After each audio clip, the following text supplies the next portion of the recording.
આ રામાયણ છે. રામાયણ તમે જો ઘણા બધા એમ કે લંકા હનુમાનજી હળગાવી. હું એમ કહું હનુમાનજી હળગાવી જ નથી. લ્યો બોલો, લંકા વાળાએ જ હળગાવી છે. હનુમાનજી હળગાવી?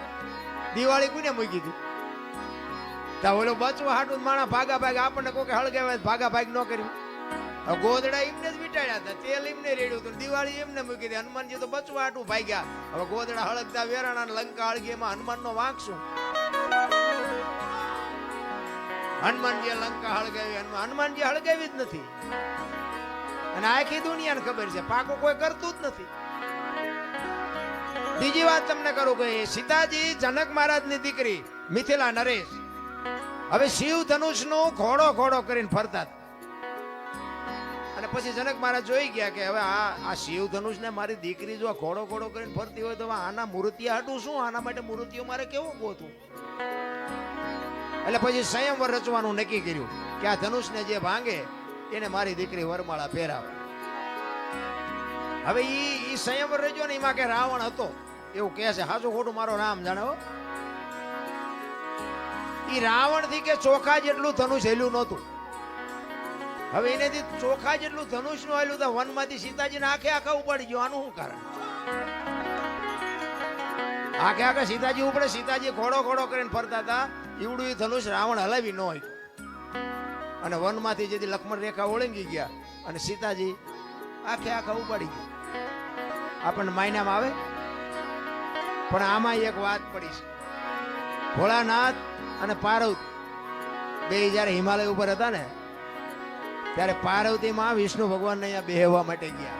અને વિષ્ણુ ભગવાને મકાન બનાવ્યું હતું. એટલે લક્ષ્મીજી બધું બતાવવા માંડ્યા. જો અમે મકાન બનાવ્યું, અહીંયા અમારે જમવાનું, ના અહીંયા અમારે રહેવાનું, ના હુવાનું, ના રસોડું, ના ફલાણું, ના ફલાણું. બૈરાનો સ્વભાવ હોય. ઘરમાં કઈક વસ્તુ લાવે આજુબાજુ બૈરા ભેગા થઈને બધું દેખાડે. એટલે પાર્વતીને કે છે કે મેં આ બધું બનાવ્યું અને તમારે દીકરા મોટા થયા કે મકાન બકાન કઈ કરવા નથી.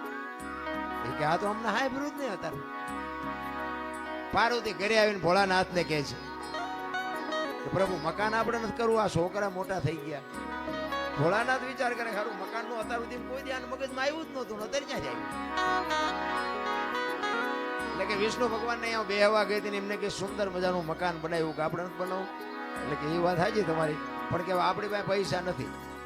હું તમને ભભૂતિ આપું, ભભૂતિ લઈને જાઓ વિષ્ણુ ભગવાન ભાઈ એના બરોબર હોનું લઈ આવ્યો અને હોનું વેચીને આપણે મકાન કરીએ. કારણ કે આપણી પાસે પૈસા છે નહીં. ભોળાનાથ ને ખીસું જ નહોતું. પૈસા ક્યાંથી હોય? રાખવા જ. એટલે ભભૂતિ આપીને એટલે પાર્વતી કહે છે કે આટલી ભભૂતિમાં કેટલું હોનું આવશે? કે પણ લઈ તો જાઓ, એટલું તો લઈ આવો, પછી કઈક આગળ જોઈશું. એ ભભૂતિ લઈ અને પાર્વતીમાં ગયા છે. અને ત્યાં જઈ અને પછી કીધું કે આના બરોબર અમને હોનું આપો. હવે સાબડા મૂક્યો, ભોળાનાથની ભભૂતિ ઊંચી થાય. બાપુ હોનાના ઢગલા મીડ્યા કરવા હો, ગાડા ભરી ભરીને હોનું મીડ્યું જવાનું, સાબડું ઊંચું ન થાય. હવે અહીંયા ઢગલે ઢગલા થયા હોનાના. પછી કે એટલું બધું હોનું જતા ઈંટું પાણાનું શું માથાકૂટ કર્યું? હોનાનું જ બનાવાય નહીં. એ હોનાનું મકાન બનાવ્યું. અને વાસ્તુ પૂજન કરવા માટે તેથી સારામાં સારો વિદ્વાનમાં વિદ્વાન બ્રાહ્મણ રાવણ, એ રાવણ ને બાપુ અહીંયા વાસ્તુ પૂજન કરવા માટે બોલાયો. એ વાસ્તુ પૂજન કર્યું ને પછી ભોળાનાથ ને તો ખબર, એ તો બાપુ ત્રિલોક નો નાથ, એને નો ખબર હોય. એટલે પેલા પાર્વતી પાસે ગયા કે આ ભૂદેવ ને શું આપશું આપણે દક્ષિણામાં? એ કે એને રાજી કરી દો, જે માગે આપી દે. કે જો જે માગશે આપી દે, પછી મારી માએ લોહી નો પીતા. કારણ કે હવે આપણું આપણે એક પ્લાસ્ટર કર્યું હોય તો બૈરું રાજીનો રેડ થઈ જાય. બદલે આખું હોનાનું મકાન હોય બૈરું રાજી કેટલું હોય? ઈ કે એને જે જોઈએ આપી દો, પણ એનું મન છે જ નહોતું ભાઈ. ઈ કે વાંધો નહીં. ત્યાં ગયા, રાવણ ને કીધું ભૂદેવ બોલો હું આપું? કે જે આપવું એ આપો. ને કે ના તમે માગો એ આજ આપવું છે. ઈ કે આવું મારે એક મકાન જોયું છે. ભોળાનાથ કે તથાસ્તુ. પાર્વતી પાસે આવ્યા. ઈ કે હાલો કે ચિંપા કે મહણિયામાં. એ કે કા? એ કે આ મેં બામણ આપી દીધું દક્ષિણામાં. એ કે હું કામ આપ્યું? એ કે કકડાટ ન કરશો, તમને પેલા પૂછીને ગયો તો કે માગે આપી દઈશ. અને પછી બાપુ પાર્વતી ગયા અહીંયા રાવણ ની પાસે. અને રાવણ પાસે જઈને બાપુ પાર્વતી કહે છે કે ભૂદેવ ભૂદેવ માંડ માંડ મકાન બનાવ્યું, તમે લઈ લીધું ને? લઈ લ્યો. પણ આ મકાન જો એક દી ભડકે ન બાળું તો હું શક્તિ નહીં લખવું અહીંયા લખી લેજો. આ સીતાજીને બાપુ અહીંયા જવાનું જ હતું. નકર સીતાજીની બાપુ એની સામે દ્રષ્ટિ પડે ને તો રાવણની રાખ બાપુ આ ધરતી ઉપર ન પડે, રાખ ઉડી જાય. ઈ દીકરી હતી સીતાજીને. તમે શું માનો છો? એની તાકાત જ નથી કે રાવણ એની સામે દ્રષ્ટિ કરે. અને રાવણે બાપુ સીતાજીને ઉપાડ્યા ને તારે માં કહીને ઉપાડ્યા છે કે માં તું આવ્યો ને તો મારો બાપ આવે, અને ઈ મને મારે ને તો મને મુક્તિ મળે, અને અહીંયા આવે ને તો મારી લંકા પવિત્ર થાય. બાપુ રાવણ જેવો તેવો નહોતો. 4 વેદ જેના મોઢે હોય, 9 ગ્રહ જેને ઢોલીએ બાંધ્યા હોય, પવન પાણી ભરે વાહ વાસીદું કરે, ગણે ગાયું ચારે રવિ રસોઈ બનાવે, શિવ જેનો ભંડારી હોય, યમના દૂત બાપુ એને રજા લેવા આવવું પડે કે અમે એનો જીવ લેવા જઈએ. એ અને આ ધરતી ઉપર 14 ચોકડીનું રાજ કર્યું રાવણે. સતયુગ, દ્વાપર, ત્રેતા ને કળિયુગ 4 યુગની એક ચોકડી થાય. 14 ચોકું ને 56 યુગ સુધી આ ધરતી ઉપર રાવણ રહ્યો છે એવું કહે છે સંત. કેટલું એનું તપોબળ છે, કેટલો વિદ્વાન છે. અને રામ ને બાપુ ઠેઠ ત્યાં સુધી થકો થયો તો બાપુ એનું ભજન તો કઈક હશે ને. પણ આપણને છે ને કઈ આમાં સમજાતું જ નથી. આપણે મને તો એમ થાય કે ચારે બાજુ કથાયું વંચાય છે, ધૂનું બોલાય છે, ભજન થાય છે, માતાજીના માંડવા થાય ને, હવન થાય ને, પ્રતિષ્ઠાયું થાય ને, મંદિર થાય, તો બગાડ કાં નતું બોલાતો? વિચારવા જેવું તો છે ભલામણા. કઈ આપણા ગઢ આવું કઈ કરી જ નહોતા શકતા. તો આ ચોરી ને લોટપાટ ને મારી નાખવા ને તોડી નાખવા ને અત્યાચાર ને ગમે એની દીકરી ઉપાડી જાવી, આ બધું તમે જોવો તો ખરા કેટલું બધું અંધારું હાલ્યું જાય. તો આ કથા વંચાય છે ખોટું છે? એ કેમ કેવું ખોટું છે?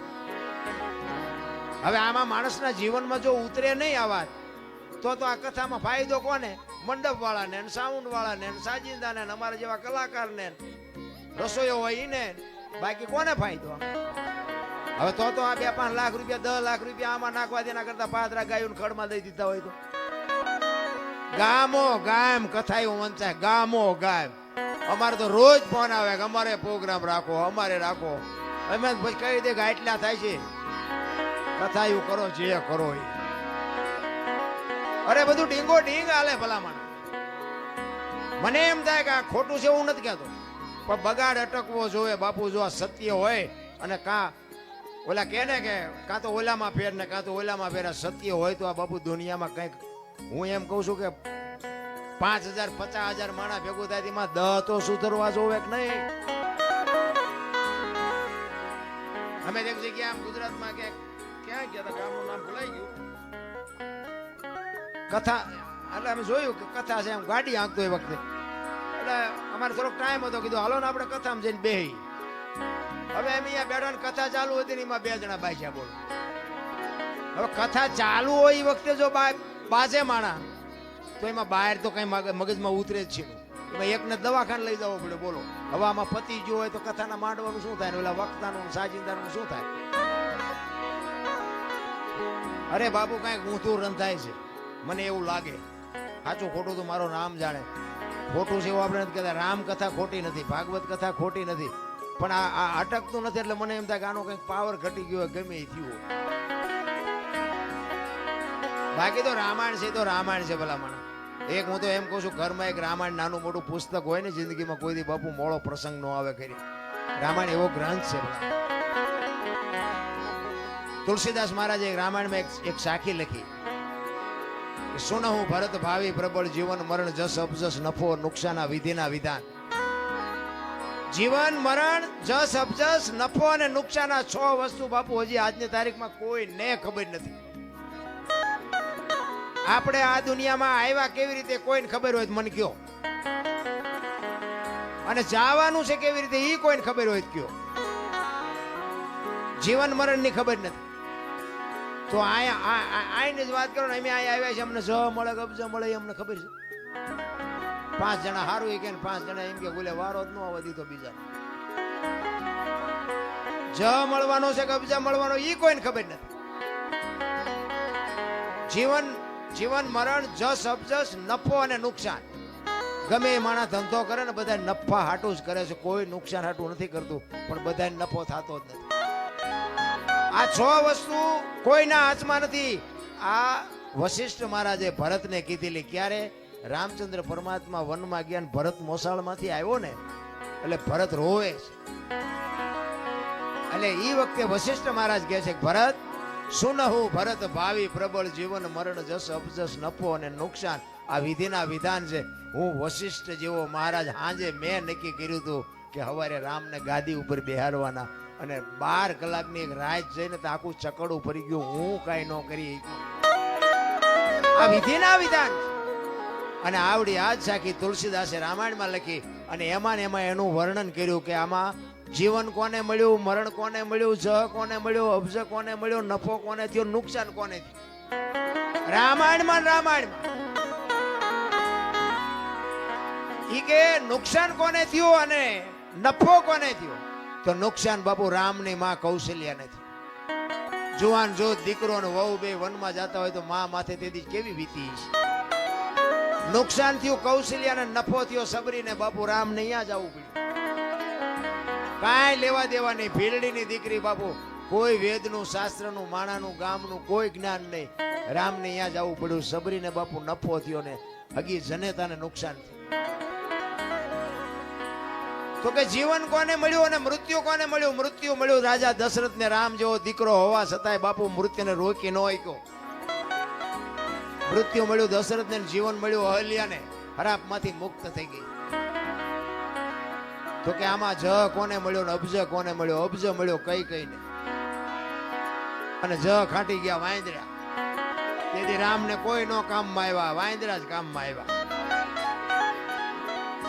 આખી અયોધ્યાને ખબર હતી. ક્યારે લક્ષ્મણ મૂર્છિત થઈ ગયો ને હનુમાનજી મહારાજ જયારે સંજીવની લેવા ગયા અને લઈને આવતા હતા ને ભરત જોઈ ગયો. એ કે રાક્ષસ કોક પર્વત લઈને જાય છે, મારા ભાઈની વનમાં છે, અહીંયા નાખશે ને તો કઈક નુકસાન કરશે, એટલે આને પાડું હેઠો. એ બાણ મારીને હનુમાનને હેઠા પાડ્યા ને એ વખતે હનુમાનજી આખી ડિટેલ આપી કે આવી પરિસ્થિતિ છે, લક્ષ્મણ રે એવું નથી અને હું એની સંજીવની લેવા માટે જયો હતો અને એટલા માટે આ તમે મને આ પાડ્યો. હવે દીવ ગયા પહેલા ન પગું, લક્ષ્મણની જોખમ થઈ જાય. આખી અયોધ્યાની વસ્તીને જાણ થઈ કે લક્ષ્મણની આ પરિસ્થિતિ છે, પણ જ્યાં નહીં કોઈ. ભરતે કીધું કે બાણ ઉપર બેસી જાઓ, હાલો હું તમને મોકલી દઉં. હનુમાનજીને કઈક પાવર હતો તો આ ભરતજીએ ઉતાર્યું. કારણ કે બાપુ વસ્તુ છે ને કઈક છે. રામાયણ છે તમને મને આ એક રસ્તો બતાવવા માટેનો ગ્રંથ. સીતાજી લક્ષ્મણ રેખા ઓળંગી ગયા અને હરણ થયું. મેં કીધું એમ સીતાજીનો બાપુ કોઈ એની માથે દ્રષ્ટિ ન કરી શકે, પણ આપણને આ માર્ગ બતાવ્યો છે કે જે બાપુ લક્ષ્મણ રેખા ઓળંગી જાય ને એનું આ દુનિયામાં હરણ જ થાય. લખવું હોય તો લખી લેજો. પછી બાપને હોય ને દીકરાને હોય ને માને હોય ને વહુને હોય ને દીકરીને હોય, મર્યાદા કોઈ મૂકી દે એટલે બાપુ હરણ જ થાય. રાવણ મરી ગયા હું માનતા નહીં. ગામો ગાયમ છે રાવણ, પણ જે મર્યાદા મૂકી દે એટલે આ દુનિયામાં હરણ જ થાય. બાકી વાતમાં કાંઈ છે.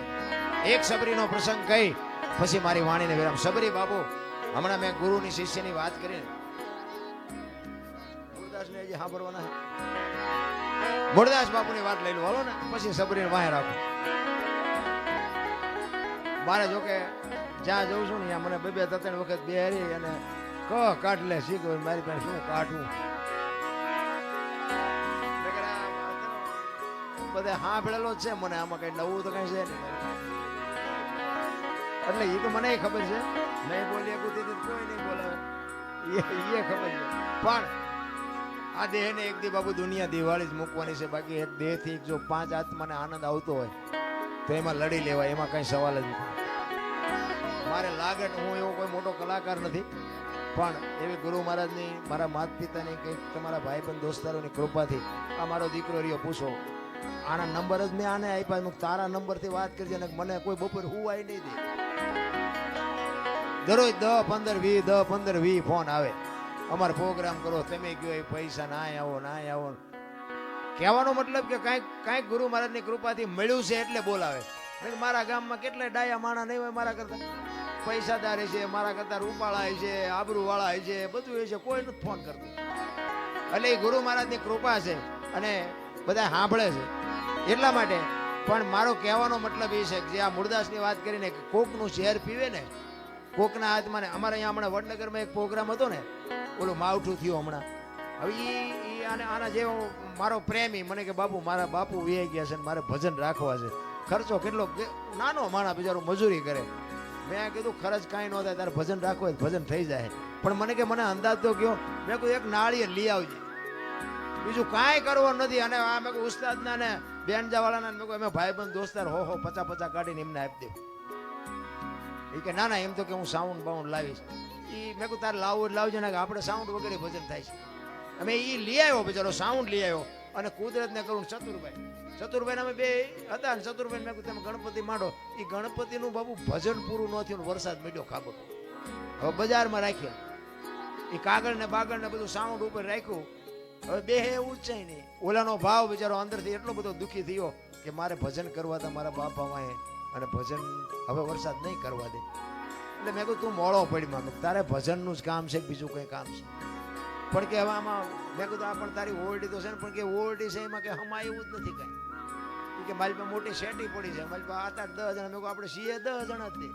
પણ મને કે ઓલી શેટી કે અડધો રૂમ રોકી રાખે.